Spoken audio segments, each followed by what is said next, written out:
What's up, everyone? Welcome to my YouTube channel. Today we're going to talk about narcissists and relationships.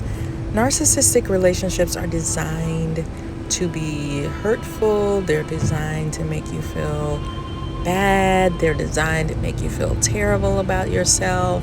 They're designed to make you feel like you're always doing something wrong. They are the opposite of uplifting, edifying, building up, loving, making feel special. We're in this together. Compromise, working together. They're the opposite of that. It's look at me.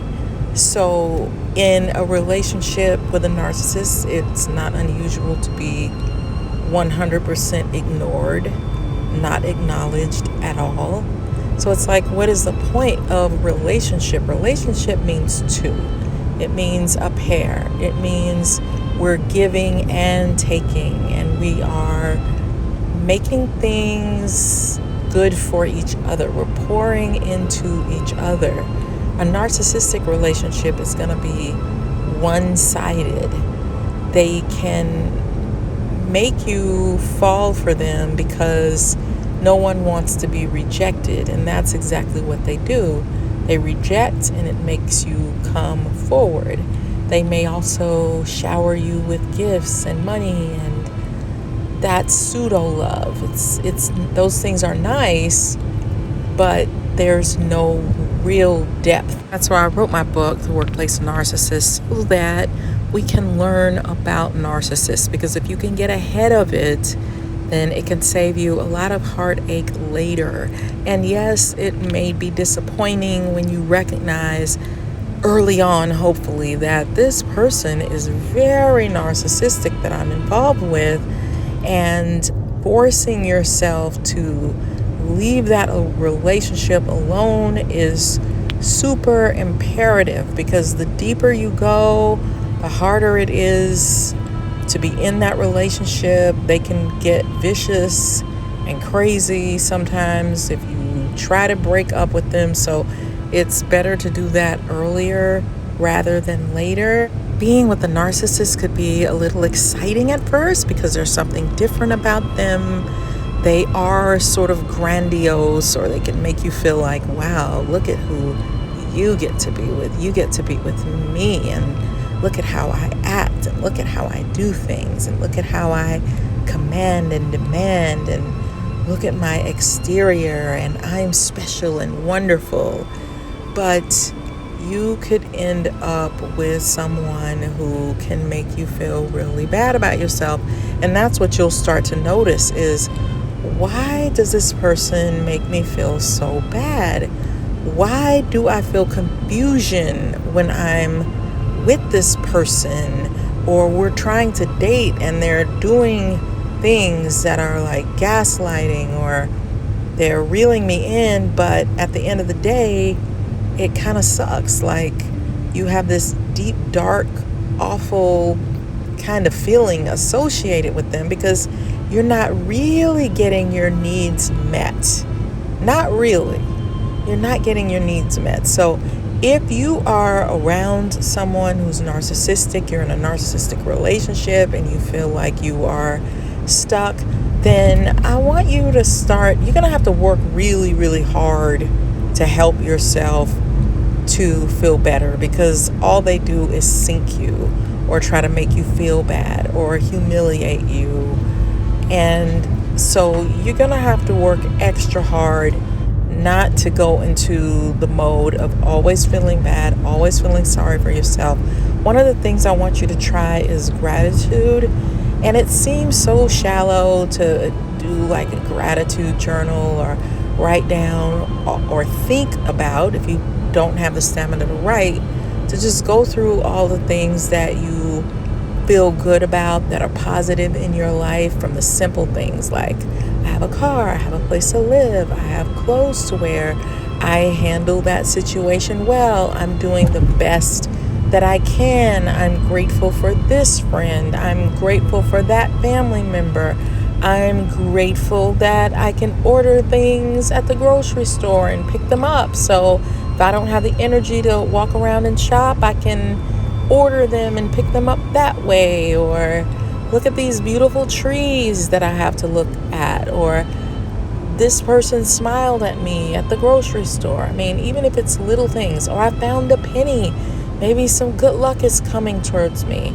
So even though that may sound like something that doesn't work, I still want you to try it and see what happens, because it's going to take a lot of work to feel better if you're involved with a narcissist. Let's say you have a narcissistic parent, you have a narcissistic brother or sister. Here's something else you can do, and I really want you to try these things. What are some amazing things about you?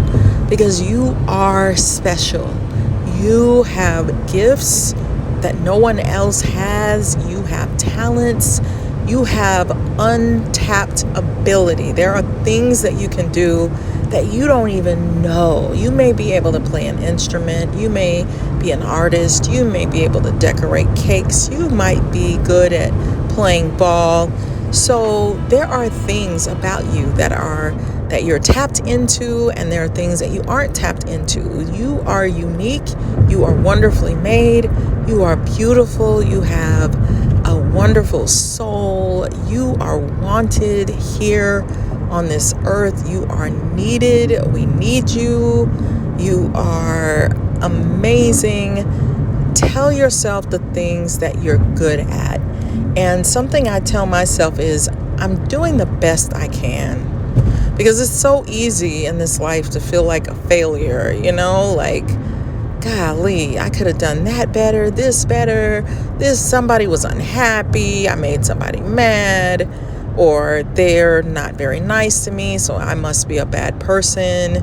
You are not a bad person. We all make choices and decisions. Sometimes we don't make the best decisions, but we're human. We make mistakes, and all we can do is try to learn from our mistakes and do better. But focus on the good things about yourself. You're beautiful. You have an eye for clothing, or you decorate well, or you're good at helping people. You uplifted someone today that was down. That's another idea. What can you do for someone else? But then you also want to figure out ways to pour into yourself. Pour into yourself. And people will say, I don't have time to pour into myself. You need to do something, whether it's a cup of tea, a cup of coffee, 5 minutes where you sit quietly.